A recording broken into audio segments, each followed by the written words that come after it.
felicidade, de alegria. Teu povo é feliz, teu povo é alegre. Oh Pai, é tão bom estar aqui festejando o Senhor e descobrindo, Pai, talentos gloriosos que o Senhor mesmo deu.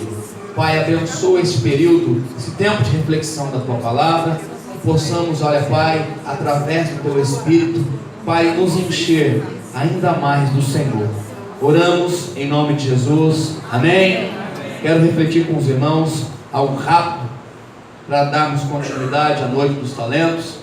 Eu coloquei o tema dessa reflexão de desenterrando talentos. Esse é o tema da reflexão. Diante de uma noite especial de talentos, eu não achei outro tema senão esse. O Carlinhos perguntou aqui agora: você vai pregar sobre o quê? Falei para ele sobre o inferno, sobre o céu. Tem que pregar sobre talento. A noite é específica para isso. Fala sobre isso.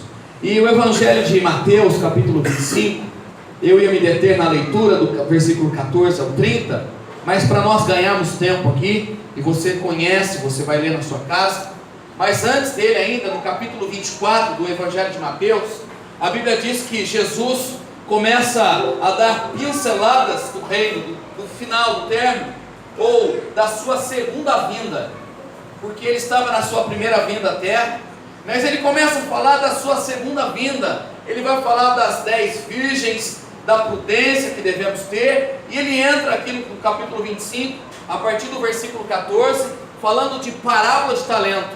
Fala que um homem um dia saiu do seu país, se ausentou, e ele diz que a uma ele entregou 5, a outra ele entregou 2, e a outra ele entregou 1 talento. E a Bíblia diz que depois desse senhor ter voltado, ele foi ter com 5, retribuiu com outros 5, e com 2, retribuiu com outros 2, e aquele que ele entregou 1 talento, a Bíblia descreve, lá no capítulo 25, versículo 23, assim, versículo 24, chegando por fim, o que recebera 1 talento, disse: Senhor, sabendo que és homem severo, que ceifas onde não semeaste, e ajunta onde não espalhaste, receoso, escondi na terra o teu talento, aqui está o que é teu. E aí então vem uma pedrada vindo da parte do Senhor para com ele, acerca da sua atitude. É interessante, querido, que ainda no Novo Testamento traz uma lista, ou 4 listas de dons distribuídos da parte de Deus para conosco. Se você for ver na sua casa depois, você vai encontrar em Romanos capítulo 12, de 6 a 8, primeira carta do apóstolo Paulo aos Coríntios, capítulo 2, 12, 8 a 10, depois Coríntios 12, 28 ao 30, e Efésios 4, 7, vai falar de dons distribuídos por Deus, para a igreja, para nós. Querido, é fato que Deus colocou um talento na vida de cada um, e é tão interessante, e tão glorioso esse momento, que nós começamos a descobrir que pessoas que sentam, que entram e saem da igreja, têm talento. E é fato que todos nós temos talento. Ou a Bíblia está em contradição, ou Deus se equivocou naquilo que Ele escreveu, pois é fato que Ele distribuiu um talento para cada um de nós. Não cabe a mim dizer quem recebeu 1, quem recebeu 2, ou quem recebeu 5. A Bíblia diz que Ele distribuiu de acordo com a capacidade de cada um. Quem mede capacidade, querido, não é o pastor da igreja. Quem mede capacidade é o dono da obra, é Deus. É Ele que mede capacidade de cada um. E há quem diga: olha, porque recebi apenas 1 e o outro recebeu 5. O reino de Deus não tem essas coisas. A Bíblia diz que Deus deu um talento especial para cada um de nós. Agora a grande questão é o porquê enterrar o talento. Foi o que este homem fez: enterrou o talento. E é interessante que o próprio texto está dizendo assim: seria melhor ter confiado aos banqueiros. E aqui está tratando de número por número. É melhor colocar na poupança, é melhor dar para outro, porque se vai enterrar não funciona. Eu fico pensando como é um pai investir a vida toda na vida de um filho, seja na parte musical, seja na parte de disciplina, da escola, um futuro que ele está planejando para o filho. Tem um amigo meu que lutou a vida inteira trabalhando de motoboy. para dar futuro para os filhos, para forjar estudo, faculdade, ensino. E depois de ter estudado tanto os filhos, ter pagado tanto na universidade, um dos filhos decidiu não exercer aquilo que ele estudou. Fico pensando talvez o tamanho da frustração de um pai, que depois de ter investido uma vida toda, ver o seu filho largando tudo aquilo lá, para seguir outra coisa totalmente contrária àquilo que o pai tanto esforçou. Depois de tanto esforço, depois de tanto trabalho, é como se ele dissesse: eu não quero nada disso, eu quero seguir minha vida. Eu falaria assim: não seria até melhor falar isso antes? Não seria melhor? Não teria pago essa faculdade. Conversando com uma moça um tempo atrás, ela disse que cursou 5 anos uma faculdade, um curso. Depois de ter terminado 5 anos, ela descobriu que não era aquilo que ela queria, e ela foi executar outra. Eu disse: pare com isso, vai orar a Deus, primeiro descubra aquilo que você quer para a sua vida, depois você vai fazer. Perca de tempo. Queridos, é fato que Deus, o dono da igreja, confiou em cada um de nós. A grande questão é essa: o porquê de enterrar aquilo que Deus confiou para a igreja dele. Passei um dia num congresso de pastores e líderes, ali no Manaim, no Swiss Park, ouvindo grandes mensagens de grandes pregadores. O nosso superintendente chamou os preleitores de Quarteto Fantástico. O Mar estava lá, o Carlinhos estava lá, e o Alexandre estava lá comigo. Quarteto Fantástico, porque o homem que estava lá eram homens que fizeram história no Evangelho. E tivemos o privilégio de ouvir mais uma vez o pastor Aguiar pregando. Por quase 2 horas ele pregou. Parece exaustivo, mas eu estava dizendo para o Carlinhos indo embora para casa, eu disse assim: como é bom ouvir um homem que fez história no Evangelho, fez história na vida, um percurso de mais de 50 anos servindo o Senhor, entregando bastão para o seu filho, passando da Nazaré Central. Amanhã, na parte da noite do culto, o pastor Aguiar entrega o bastão para o seu filho, o pastor Flávio Alvassoura. Ele entrega uma igreja de mais de 10 mil membros, mais de 60 igrejas em Campinas, e outras espalhadas pelo Brasil. Passa o bastão na hora certa. E quando nós começamos a ouvir o testemunho daquele grande homem, ao qual eu tento me espelhar cada dia, eu fico pensando o que ele fez com o talento que Deus deu para ele. O que ele fez? E ele começou a contar a história daquilo que ele fez. Primeiro veio para Campinas, saiu de Minas, veio para Campinas. Depois foi para o Rio de Janeiro. Depois foi para Belo Horizonte. Depois retornou para Campinas. E todo o tempo do seu percurso, vivendo lutas, enfrentamentos. Eu digo, querido, sempre, que é muito fácil olhar para um homem, diante da posição que ele ocupa hoje, e falar: eu gostaria de ser como ele. Eu gostaria de estar na posição dele. Mas quando nós começamos a entender o percurso, aquilo que ele passou, aquilo que ele experimentou, é como você se dissesse: olha, eu não quero experimentar esse negócio não. Isso não é para mim. Deus confiou um talento, e ele transformou aquele talento em algo glorioso. Dr. Jorge Barros estava ministrando, um dos maiores missionários que nós temos no mundo hoje, a Igreja Nazarena. Um homem que viaja a todos os países do mundo, ministrando a palavra de Deus. Homem simples, eu não sei a idade, mais de 80 anos, estava ministrando para a gente hoje, falando lá de Cabo Verde, cabo-verdiano, veio de Cabo Verde. Disse que um dia Deus colocou algo no coração dele. Diante das ilhas de Cabo Verde, ele dizia que era muito distante uma da outra, e ele diz: Deus, eu queria uma rádio, falar alguns minutos na rádio. E Deus deu um talento para ele, e ele foi atrás disso. E ele fala que até hoje, fiquei pensando na hora que ele falou aquilo, Carlinhos, um homem que ministra o mundo inteiro, em lugares diferentes, ele diz: toda vez que eu chego num ambiente como esse, eu fico tremendo, dá um calafrio, eu fico com medo daquilo que eu vou falar, mas quando eu assumo o púlpito, aí é o Espírito Santo, aí tudo muda. E ele começa a dizer que ele pediu uma oportunidade, Deus concedeu esse talento para ele de falar, usado pelo Espírito Santo. E tinha uma rádio, queridos, 7 países tornaram conhecidos daquilo que ele ministrava. Nazarenos, esqueci o nome da rádio. Hora Nazareno.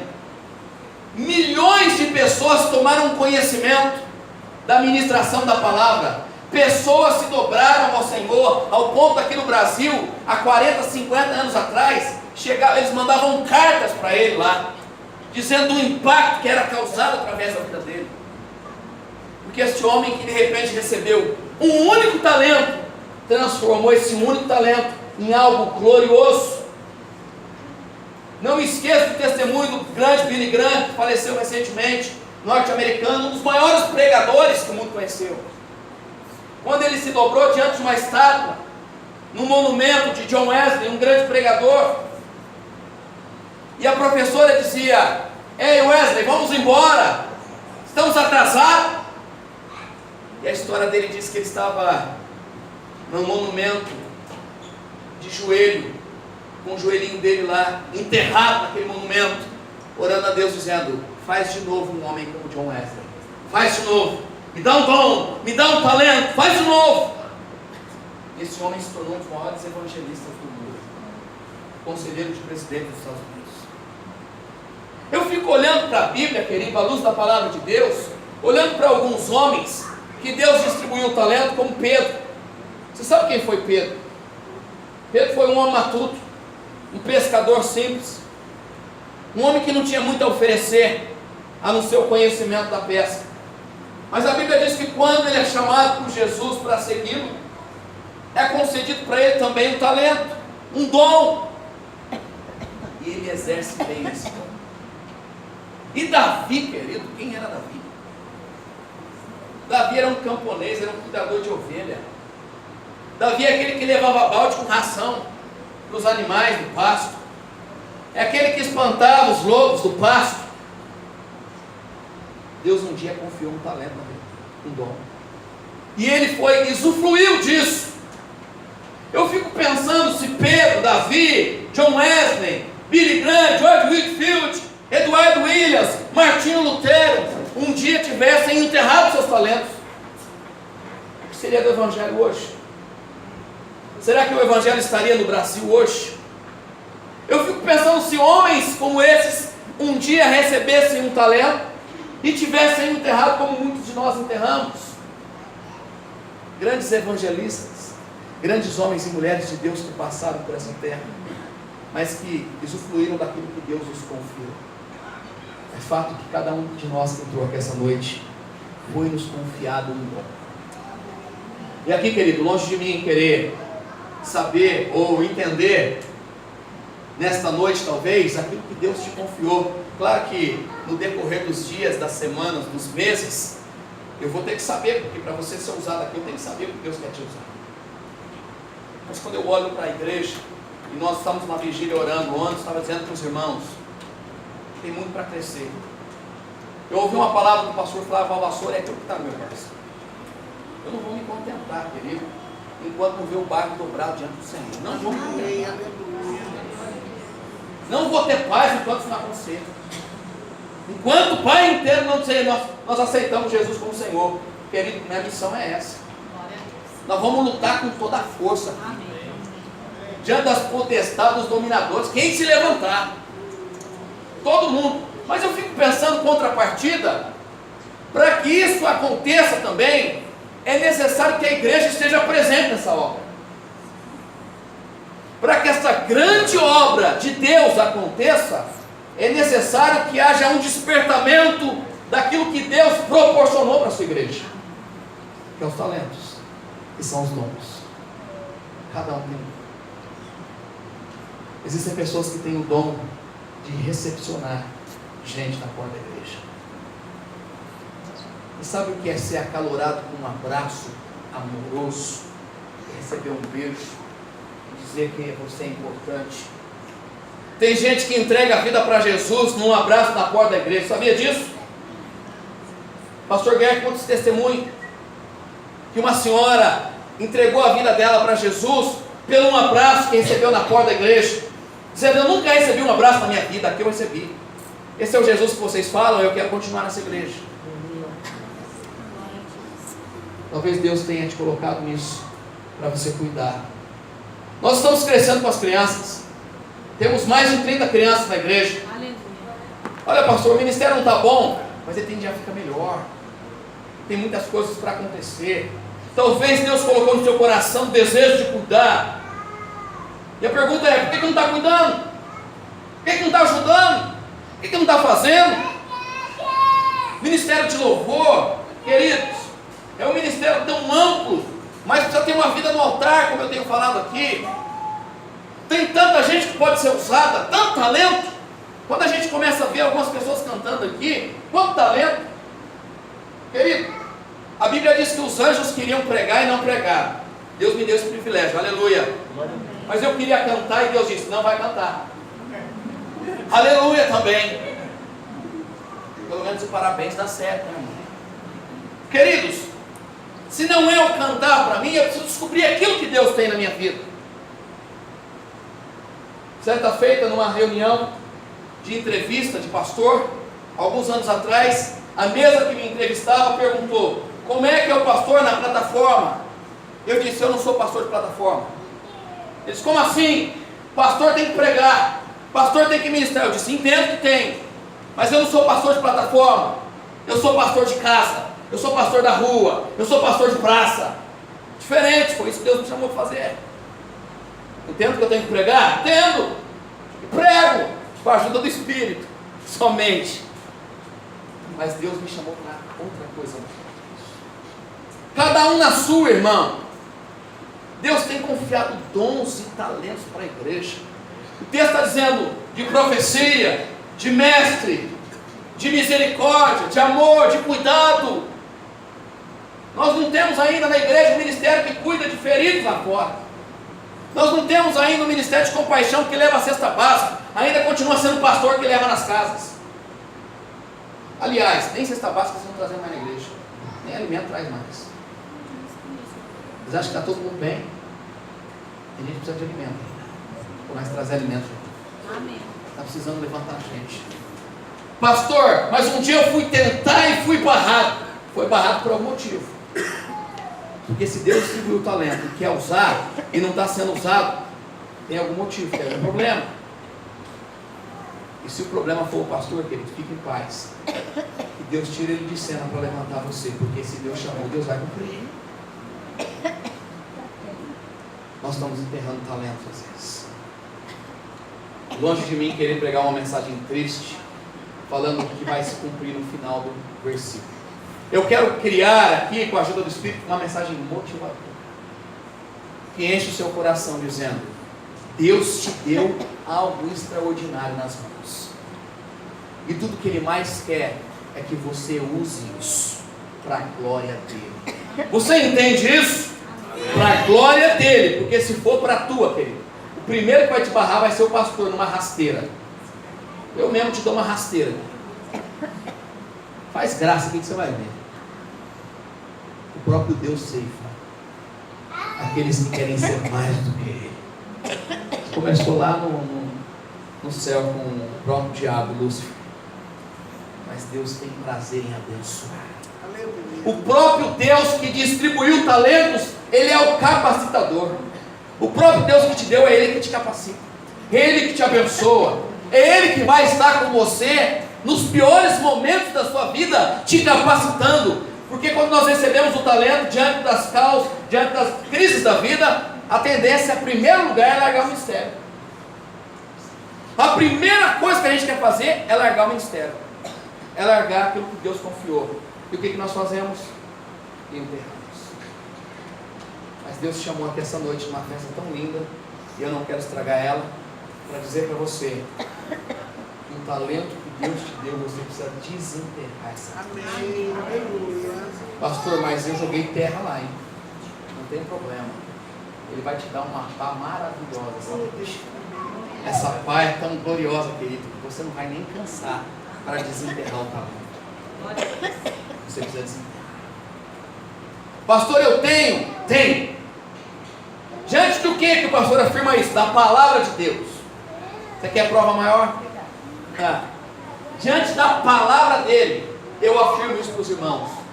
Todos que estão neste recinto tem um dom, tem um talento, e o que Deus quer fazer da sua vida é que você venha a tornar fruto da vida de Deus. Use.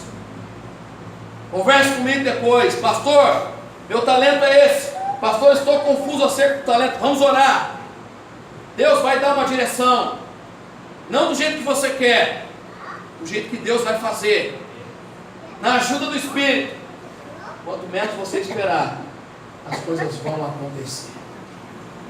Mês de novembro eu quero começar um trabalho com idade de qualidade na igreja. Preciso de gente para me ajudar. Para não falar terceira idade, idade com qualidade, para ajudar os irmãos. Preciso de um trabalho com jovens, preciso de gente. Preciso de trabalho de missões, precisa de gente. Recepção. Hoje o irmão Antônio não pôde vir com a irmã Elisete, a Val ficou ali ajudando. Precisa de gente. Precisa de gente para ajudar a limpar a igreja com a irmã Ilka, com a irmã Isaura. Precisa de gente. Precisa de gente para pregar o evangelho. Precisa de gente aqui. Pastor, mas pode pregar um dia? Pode, querido. Se você tiver com a vida no altar, você pode.